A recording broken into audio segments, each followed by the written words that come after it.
Welcome to Marrow Masters, sponsored by the National Bone Marrow Transplant Link, Seattle Genetics, and our esteemed link partners. The National Bone Marrow Transplant Link, established in 1992, strives to help patients, caregivers, and families cope with the psychosocial challenges of bone marrow stem cell transplant from diagnosis through survivorship.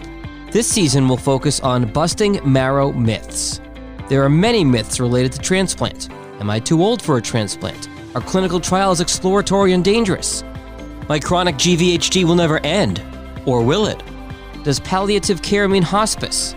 Is our love enough to get us through this cancer? No match in my family. Am I out of options? And timely info on CAR T cellular therapy as it relates to transplant as another option. Today's episode will focus on clinical trials. Some say they are dangerous and exploratory. Get ready to be educated, enlightened, and empowered. And now your host, the Executive Director of the National Bone Marrow Transplant Link, Peggy Burkhardt. Welcome to Marrow Masters.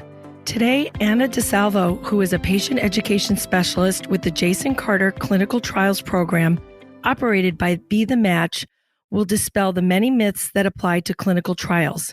In addition to keeping the Jason Carter Clinical Trials Program search tool up to date and creating educational content, Anna regularly assists patients in any part of the clinical trial search process.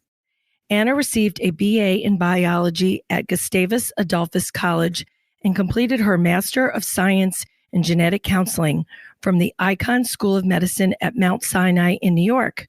She is board certified and a licensed genetic counselor. Welcome, Anna. Thank you. Anna, many people have heard about clinical trials, but some are hesitant to join because they think they're dangerous and exploratory. What would you want these individuals to know? Well, by the time a treatment can be offered to you in a clinical trial, it's already been through a lot of testing. Researchers do many different tests, often in lab animals, to be sure as possible that the treatment will be safe for humans. The clinical trial doctors and staff will watch you really closely throughout the treatment. Your safety is their number one priority. They'll keep track of any reactions you have to the treatment and give you any care that you need. Some patients have said that they felt they had even better care in a clinical trial than standard care because of their doctor's extra attention to all of the details. If there are serious safety issues with the trial, it will be closed. So why would someone want to join a clinical trial when it seems like so little may be known about a treatment? We are still learning about the treatment, yes. We don't know if the treatment will work. Even for many approved treatments, we still don't know if the treatment will work for everyone. But clinical trials do help us learn about these new treatments and if the treatment is better than what's already out there. There's always going to be some risks, but you'll learn about your risks before joining a trial. Before the Food and Drug Administration or the FDA approves a treatment, it does have to go through many clinical trials. Many people join clinical trials to get the latest treatments. Others want to help advance science and help these treatments become available for future patients. But just like many healthcare decisions, we always recommend talking with your doctor about all of the risks and benefits before deciding to join a trial. If someone does join a clinical trial, Anna, what are the chances that they are given a sugar pill or placebo and don't actually get treatment? We hear this quite often from people, and it would be so great for you to dispel that belief. Yeah, that's a really great question, and it is somewhat confusing, so I'll do my best to kind of give some of the different groups that clinical trials go into. So I typically think of clinical trials in two different groups. In one group are the trials that are looking at either a completely new treatment or an existing treatment that's being tested to treat a new disease or a different disease than it's already approved to treat. So these trials are typically looking at two things. So one, to see if the treatment is safe, and two, to see if it works to treat the disease. Usually everyone in these trials receives the trial treatment or the new treatment. And these trials are often called phase 1 and phase 2 trials. But this other group of trials are ones that have already gone through those initial phases. And these are looking to see if the new treatment is better than what's already out there. So for most cancers and serious conditions, there are treatments that exist already. They might not be perfect, but they are better than doing nothing at all. And in these situations, these new drugs are compared to current standard of care. So everybody in these trials will get treatment, either with the standard of care or with the new treatment. So those individuals in those trials, there would be no placebo. In some cases, there isn't an existing treatment to compare a new treatment to. And in those cases, someone may get a placebo, and that placebo is a treatment that has no medicine in it. But it's important to remember that your doctor won't do anything that's unsafe for you. For these trials where they're comparing the two different groups, you may not know which treatment group you're in once you join the trial, but you'll always know before joining a trial whether or not it has placebos or whether or not you could be placed into one of two groups. So some people feel strongly one way or the other, and their search for trials can then be tailored to include trials that fit what they're comfortable with. So maybe they don't want to even have the chance that they could get a placebo, and then we could keep that search to include trials that do not have placebos. Well, this is terrific information, very enlightening as people are considering clinical trials. Anna, how is it ensured that patients are treated fairly and ethically? Yes, that's another great question. There are many protocols and laws that protect patients in clinical trials. First of all clinical trials must be reviewed by an institutional review board, or what we call an IRB, before recruiting patients. They help protect the patients and decide whether or not to begin a trial in the first place based on the benefits and risks for participants. And the IRB continues to watch the trial closely once it's been opened. In the US, trials are also checked by the Office of Human Research Protections, or what we call the OHRP. The OHRP makes sure patients give informed consent before joining a trial. Informed consent is more than just signing a document. Your doctor or nurse will talk with you about the treatment, what the treatment includes, your potential risks and benefits, and answer any questions that you have. And you'll also be able to go home and talk with your family or friends to decide if you want to join the trial, if that's something that is important to you or that you're interested in doing. Your doctor will make it clear that joining a trial is completely your choice. The informed consent document also will tell you other rights that you have. So for example, individuals are allowed to leave a trial at any time. And if you do decide to leave a trial, it won't affect your regular care. That's important to note, and I think very comforting to people as they're considering a clinical.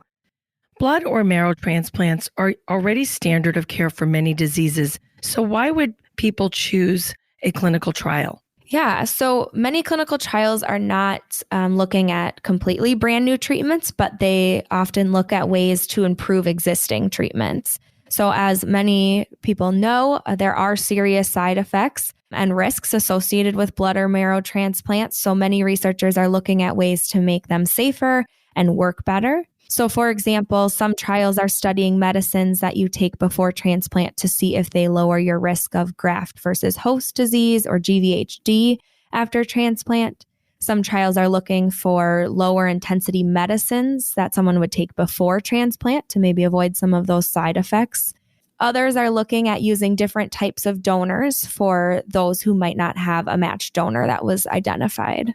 Thank you so much. Graft versus host disease is something that we deal with quite often with our patients, and that would be a tremendous success if there could be a decrease in the amount of GVHD that they could potentially be suffering from in the future. Yeah, absolutely. So Anna, how does one join a clinical trial? So we definitely recommend talking with an individual's doctor about clinical trials. They might have ideas for certain trials within their institution or center or nearby. But there's also search tools online that can be used to look for trials. Each trial has specific eligibility requirements. So an individual and their doctor will have to look to see if the trial is a good fit. And some of those eligibility criteria might be looking at specific diagnoses, if someone's had certain treatments before, or if they've never had any treatment yet. It might also look at how well that treatment has worked in the past, specific test results. It can be a whole long list of different requirements. And so often it can be helpful to kind of look through those with your doctor, because the doctors would know some of those specific details if you don't have that information already. Then the next step, once you find a trial that you might be interested in, is to contact the trial organizers. Sometimes individuals' doctors will help them with that. Some people reach out on their own. There's also lots of groups and advocates that can help with that as well. And then once you're in contact with the trial, they'll usually collect medical records to make sure that you do indeed meet those eligibility requirements. And if those are met, then typically the next step is to meet with the trial organizers for any preliminary tests and begin that informed consent process. So as you can tell, it can be quite involved of a process. And sometimes it takes only a couple of weeks, but a lot of times it can take multiple months to kind of get all of those different pieces together. Are trials available at most transplant centers, Anna? Yes, there are typically trials available. Sometimes they have many different trials. So people with all different diagnoses might be able to find one. Other times, if it's, a smaller center or it's just a time when they have less trials, they might have one or two, and that may or may not be something that fits into a given individual's history. Can you tell me more about the Jason Carter Clinical Trials Program and how someone would navigate this program? Yeah, absolutely. So the Jason Carter Clinical Trials Program, or sometimes we call it JCCTP, since it's kind of a mouthful, both are kind of a mouthful, but it's a program offered by Be the Match that helps patients find and join clinical trials. So we have a website, it's called jcctp.org. And this has an easy to use search tool that can help individuals find clinical trials. The trials are written in plain language, so much of the medical jargon is simplified or defined. And the website also has different resources to help people learn about clinical trials and some of the new treatment options that are being used in different trials. There's also information about a financial grant that's called the Doctors Jeffrey and Isabel Chell Clinical Trials Travel Grant, another mouthful, which helps qualified patients pay the cost to travel for clinical trials. And then we also have one-on-one navigation and support throughout this clinical trial process. So that's what I do primarily. And I can work with individuals anywhere in their journey, from wanting to learn more about clinical trials to helping them find and join a specific trial. And I can help with contacting the trials on individuals' behalf with that joining process. So you can use the phone and call me or email me. The number is 1-888-814-8610, and that rings directly to me. And the email address is just clinicaltrials@jcctp.org. And we have links to those resources in our show notes for this episode.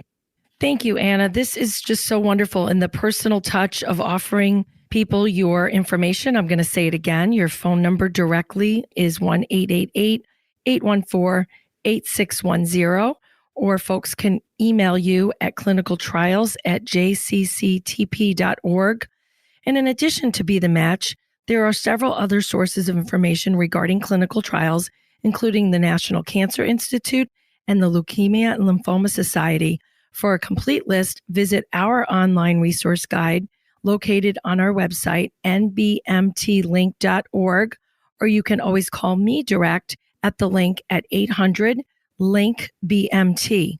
Before we end, Anna, I wanted to ask you, what is the most popular area of interest for clinical trials? Perhaps it's GVHD, or is it people at the very beginning of the journey before they have a bone marrow or stem cell transplant, or is it post-transplant? I'm just real curious where you're seeing the biggest number of clinicals being offered. That's a really great question. I think we really see people throughout the whole journey. There are quite a few individuals that we work with who have either not had a transplant because they haven't been able to get in remission, or have had a transplant but then relapsed and are looking for what are their other options. And so we've been working with a lot of clinical trials with different cellular therapies like CAR T therapy to kind of help these individuals, as I said, either get into that remission so that they can get a transplant, get into remission so they can have a second transplant, or just get some treatment that they might not be able to get with standard of care. Yes, we're hearing so much about CAR T. In fact, one of our other Mythbusters is going to be all about CAR T. There's so much going on so fast in this area. Do you guys have quite a few clinical trials on CAR T? Yes, there are lots. And for treating all sorts of different conditions, whether that's, some of those lymphomas that it's already being used for, but also multiple myeloma, different types of leukemias. I just did a really quick search on our website. It looks like there's 82 trials right now that are recruiting for CAR T therapy. Really? Wow. This is such a new area that is gaining such momentum. Your job must be so rewarding, Anna. Can you share any stories of maybe a patient or a family where you've seen firsthand the power of a clinical trial? Yeah, so it definitely is rewarding. A lot of individuals kind of come to us with maybe no other options, as I said before, or they're just kind of looking for something different or they want to learn about it. And there's, not a ton of resources out there that can kind of help someone through the entire process. So it's definitely rewarding to be that person for so many patients. In terms of a specific story, or, we worked very recently with a 7-year-old girl who actually lives in Mexico, and she has ALL and was not able to get in a remission. And so we actually got her into a CAR T trial at NIH. And so she was able to get a visa and travel up to NIH to be in this CAR T trial. That's exciting. That must be the best part of your day when you make something like that happen for a family. Yeah, absolutely. Anna, I can't thank you enough. This is just so important and so helpful. We would not be where we are today in medicine without clinical trials. And it's so important that people understand the facts and they're not afraid of the words clinical trial. And they just listen to something like this and get a much better understanding of the difference it can make. And in the future, the difference these clinicals, by participating in one, the difference it will make for future generations. I completely agree. Well, thank you so much, and we appreciate your time. Thanks for having me. This has been the Marrow Masters podcast. Feel free to share this episode via social media, text, or email. To hear more, subscribe for free to Marrow Masters in your favorite podcast app. To learn more about the resources available to patients and caregivers, check out the National Bone Marrow Transplant link at nbmtlink.org. That's nbmtlink.org, or just tap the link below in the show notes.